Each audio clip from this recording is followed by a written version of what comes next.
build strong and equitable communities. And for us, strength and equity, express themselves through joy, the courage to act on their convictions, creativity, and really can-do attitudes. It's about helping groups tell stories about who they are, what they care about, what they believe is important, what they think we need to be talking about. Because we think that whether you're 5 years old or 55 years old or 95 years old, and no matter what background you come from, you should be in charge of telling the story of who you are and what you believe in. Using these very accessible art forms is a wonderful vehicle for communities to come together, talk about what's important to them, and then bring that into the world in very visible ways. Powell School invited us to come and work with their students to study the terracotta warriors in ancient Chinese civilization. And the most responsible thing that we could do was to say that we can lead a project that takes inspiration from studying that, but then creates our own art army.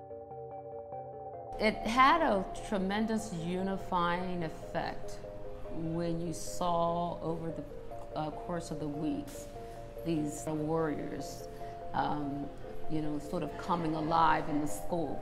And they're all very different, but you knew they all represented all of the students in the school. By the end of the school year, the Pennsylvania budget crises are very loud. Students and parents took these soldiers from their art army to City Hall. They performed outside of City Hall, and then they actually went up and met with their councilwoman. Stand up, defend, fight for what's fair. This art army actually becomes a real live advocate. What Spiral Q does so well is that they make use of art in a way that really speaks.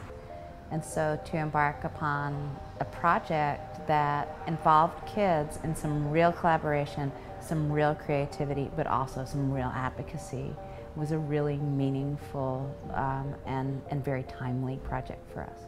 This art army is just one example of the many sort of public art projects we've done.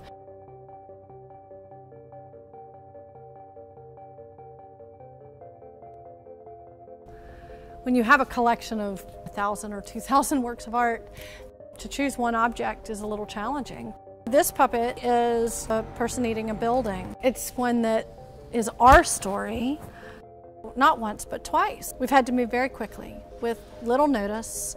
We think it's really important to talk about the need for families, individuals, and organizations to have some stability so that we can do what we need to do in the world from a positive place.